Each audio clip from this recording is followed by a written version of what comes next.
A seguir, Hora da Notícia. O primeiro trecho da obra de revitalização da Avenida Brasil em Passo Fundo deve ser refeito. Esse é assunto do quadro Fatos de hoje. O 14º Festival Internacional de Passo Fundo foi eleito o melhor festival de folclore do mundo em 2018 e o nosso convidado aqui no estúdio é o presidente do Festival de Passo Fundo, Paulo Dutra. Também são nossos convidados hoje a karateca Manuela e também o karateca Augusto Espessato, que conquistaram títulos no Pan-Americano de Karatê no Peru. E ainda a gente começa uma série de reportagens sobre as personalidades do tradicionalismo de Passo Fundo que dão nome aos CTGs. O primeiro é Lalau Miranda. Hoje é segunda-feira, 17 de setembro, é Hora da Notícia.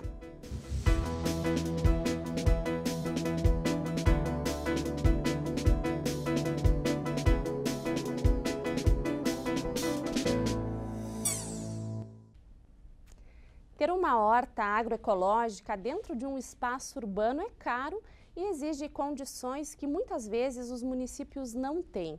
Em Passo Fundo, uma parceria entre uma aposentada, um fotógrafo e uma engenheira agrônoma quer mostrar que isso é possível. Veja só na reportagem.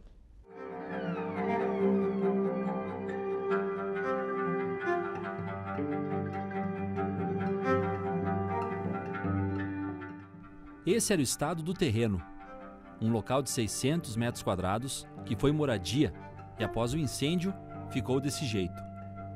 E foi a partir da iniciativa desse senhor, seu Verno, que é fotógrafo e nas horas vagas horticultor, que surgiu a ideia de revitalizar o lugar. Para isso ele procurou a dona Yolanda, proprietária do terreno. Escuta, não dá para você me alcançar para eu plantar. Não, se tu quiser, pode, não tem problema, mas é o que eu quero. Eu gosto muito de mexer com terra, daí eu digo, este vai ser um lugar não só para mim, mas para a piazada, para a criançada conhecer o que é uma horta, como que se faz e esta é a minha ideia que eu quero implantar. Para mim é um prazer. Porque vai ensinar, vai ajudar, né, a fazer uma plantação sem agrotóxicos, que eu acho importante, para os jovens, né? Eu acho ótimo. Para mim, eu liberei o seu Verno e ele que entrou em contato com vocês, por mim, tudo bem. Para a horta acontecer, seu Verno procurou o auxílio da professora Cláudia Petri, do curso de agronomia da UPF. A Cláudia reuniu um mutirão de alunos para o primeiro passo, limpar o lugar.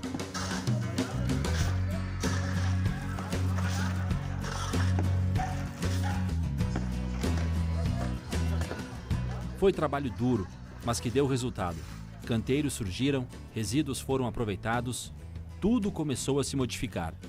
O trabalho coletivo no espaço urbano e que depois possa ser usufruído os frutos de forma coletiva, que possa ser aproveitado pelas pessoas da vizinhança, pelas escolas, isso é maravilhoso. A gente dá uma função social para um terreno urbano sem precedentes, porque é muito caro, a gente sabe quanto se paga de IPTU, né? E ao mesmo tempo a infraestrutura urbana, ela não permite que a gente consiga ter o alimento perto da gente.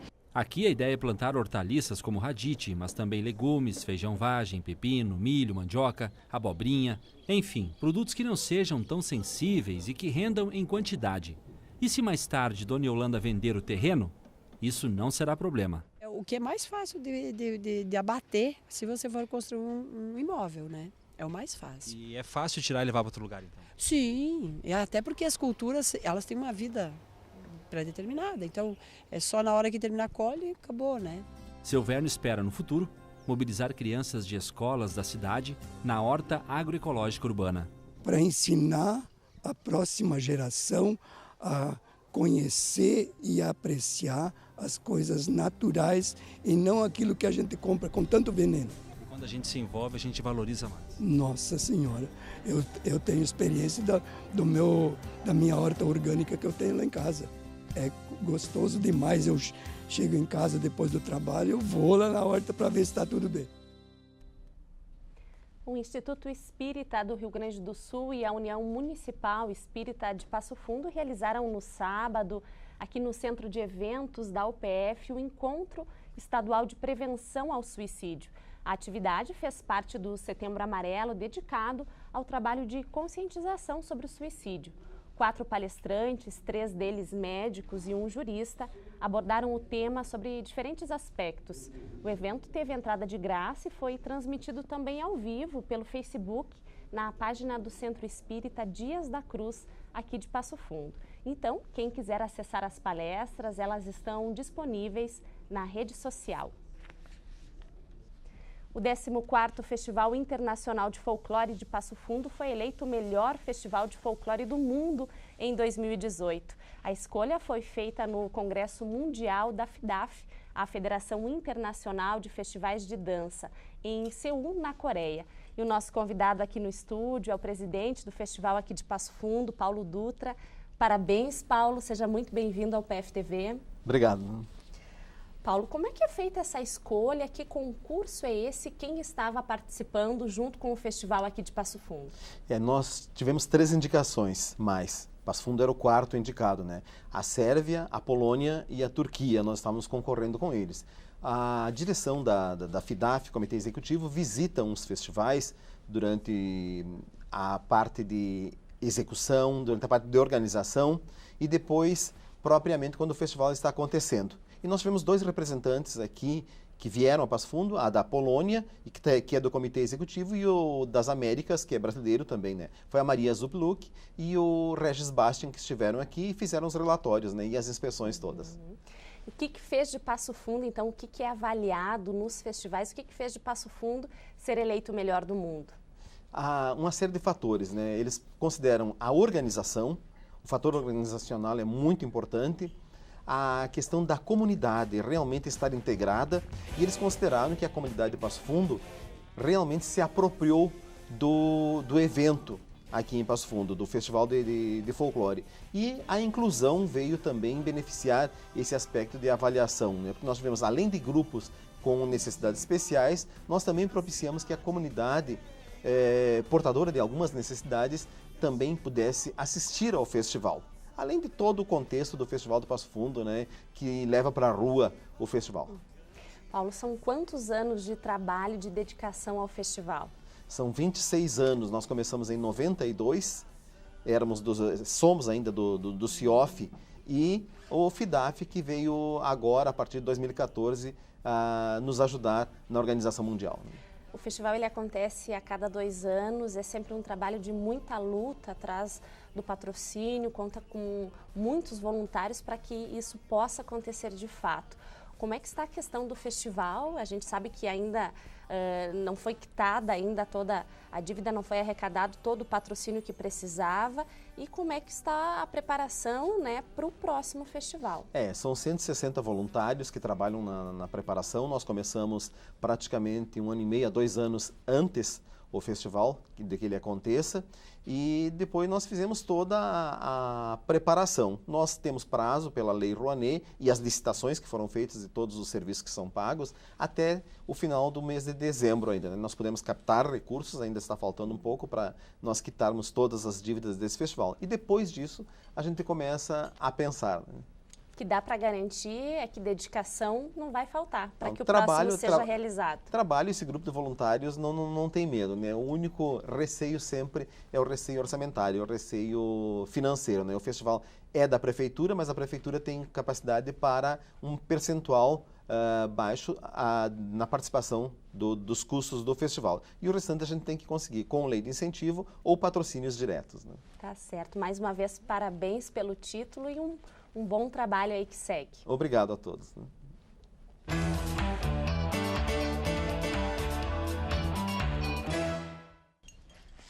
O cronograma da obra da Avenida Brasil em Passo Fundo está dentro do prazo, mas um trecho dela deve ser refeito. Informação que você confere no quadro Fatos de hoje. Zumara. O primeiro trecho da obra de revitalização da Avenida Brasil deve ser refeito, total ou parcialmente.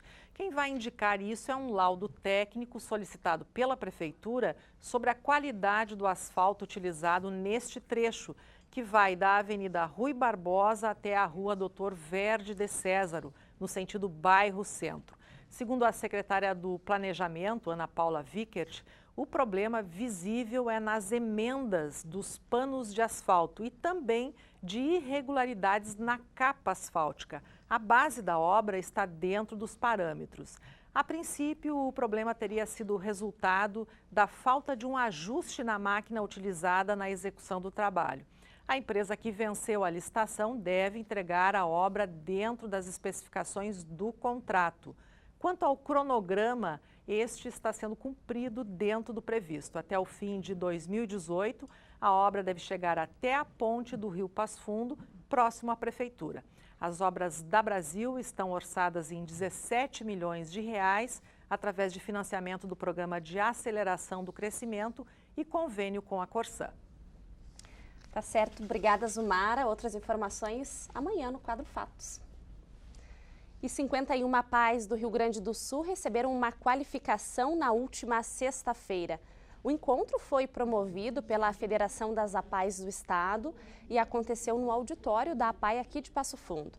Além das informações sobre a adoção de práticas administrativas que observem a legislação vigente, foram sorteados projetos do Trilegal. As APAES vencedoras vão receber R$25 mil depois de se adequarem às solicitações do edital do projeto. E depois do intervalo, a gente começa uma série de reportagens sobre as personalidades do tradicionalismo de Passo Fundo. Vamos começar falando sobre Lalau Miranda. Nós já voltamos.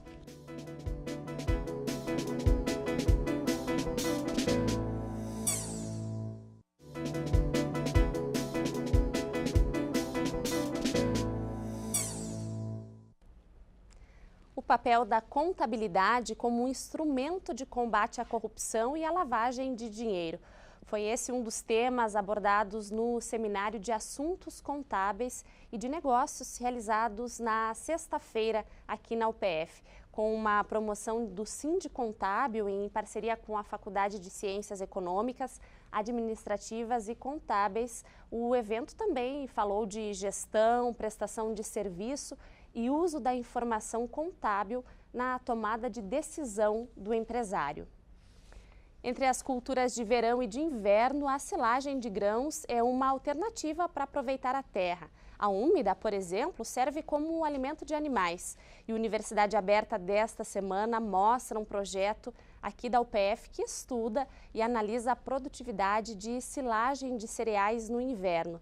O programa vai ao ar hoje, às 8 da noite, um pouquinho mais cedo, por causa da propaganda eleitoral, e tem reprises amanhã e na quinta, também às 8 da noite. A semana deve ser de instabilidade aqui na região e a temperatura deve se manter na média dos últimos dias. Veja então os detalhes na previsão para amanhã e já para quarta.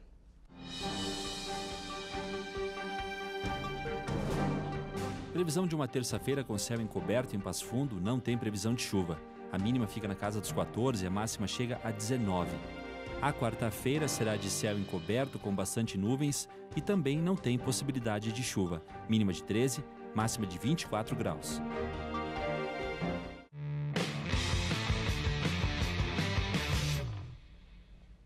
Os karatecas Manuela e Augusto Espessato, que contam com o apoio da UPF, são um motivo de orgulho para Passo Fundo e também para todo o país.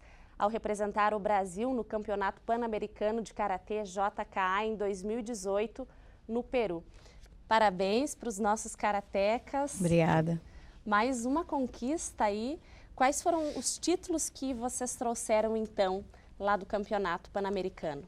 Falando de medalhas, né, então, nós trouxemos o primeiro lugar em kata, equipe, e em terceiro lugar em comitê equipe, que é a parte de luta em equipe.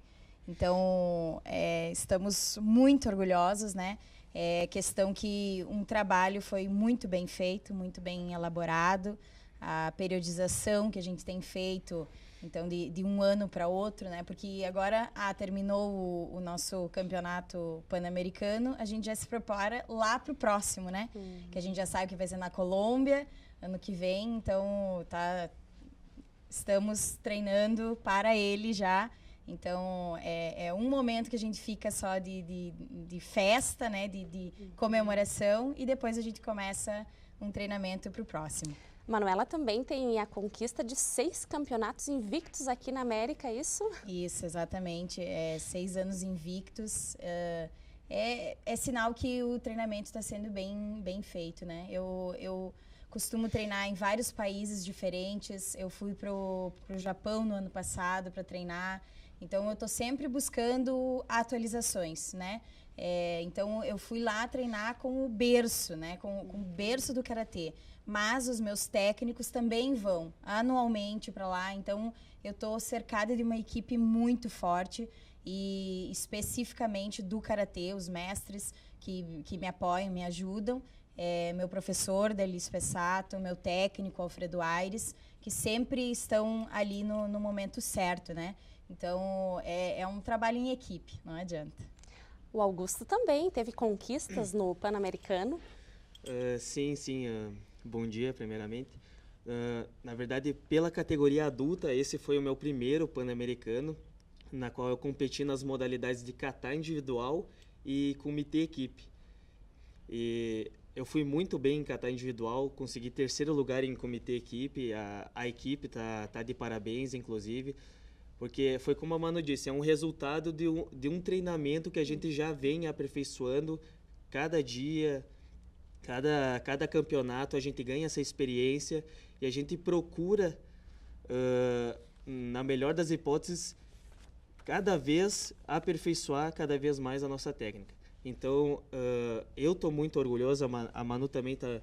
Nós estamos muito orgulhosos com esses resultados. Significa que o nosso treinamento está dando certo e nós vamos torcer para nós continuarmos assim e seguir com o apoio aí da UPF, né, claro, com a Dancana, do CrossFit Passo Fundo também, todos esses patrocinadores aí. Todo mundo que apoia, né? E é orgulho para toda a cidade também, né? Agora, já tem mais algum desafio marcado, mais algum campeonato próximo? Logo ali, primeiro tem o estadual, né, em Santana do Livramento, e depois o Pan-Americano, novamente, em Curitiba, porque eu compito por 2 federações, né, organizações. Então, vai ser outro Pan-Americano em Curitiba. E agora eu conquistei todos os títulos que eu poderia no karatê. Então, eu costumo falar que não é o principal o título, senão eu estaria me aposentando hoje já. Mas sim o foco que nós damos para cada competição. O objetivo que a gente tem em cada competição tem que ser diferente. Você tem que buscar o seu máximo e sempre se comparar como você estava no ano passado. Então, muito obrigada aí, Passo Fundo inteiro, por nos apoiar e essas vibrações positivas que vocês mandam. Tá certo. Mais uma vez, parabéns. Obrigada e sucesso. Obrigada. Obrigado.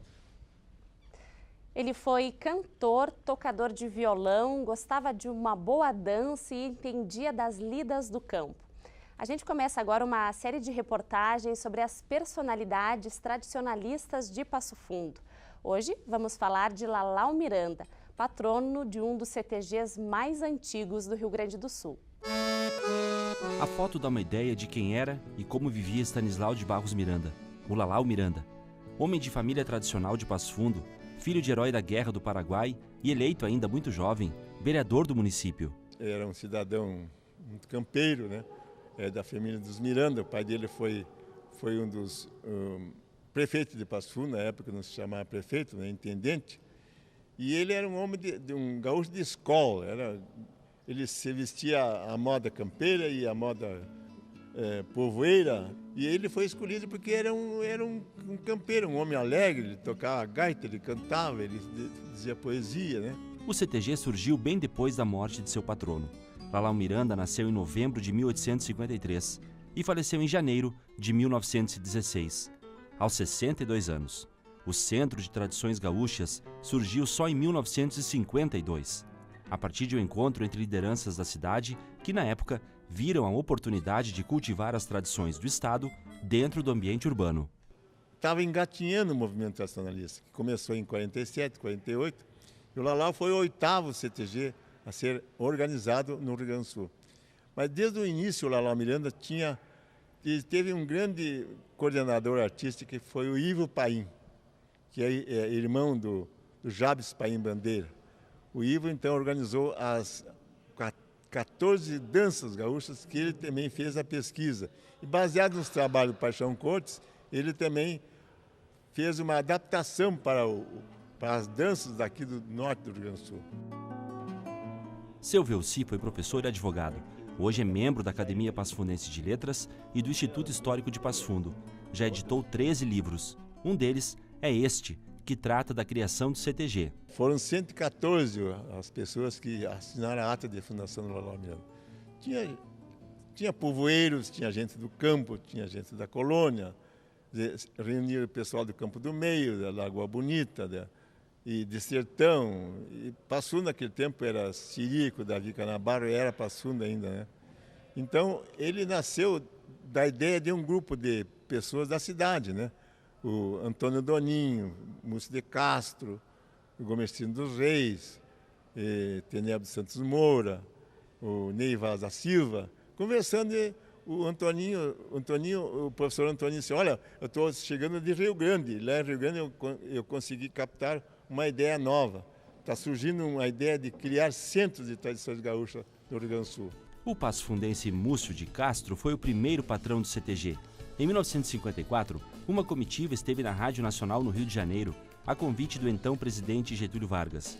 Uma aventura que seria o início de uma tradição da entidade, participar de eventos, viagens e festivais dentro e fora do país. A família de Lalau Miranda entendia das vidas campeiras, comercializavam gado, tinham armazém de campanha, pouso de tropas e tropeiros, soque de erva mate e serraria de madeiras. E essa história está bem guardada nas paredes do CTG. O cuidado com a memória ajudou a consolidar o Lalau Miranda. O CTG foi o primeiro do Planalto Médio, iniciativa que motivou a criação de outros centros tradicionalistas na cidade e também fora dela. E em tempos tão dinâmicos, o CTG mostra a sua resistência.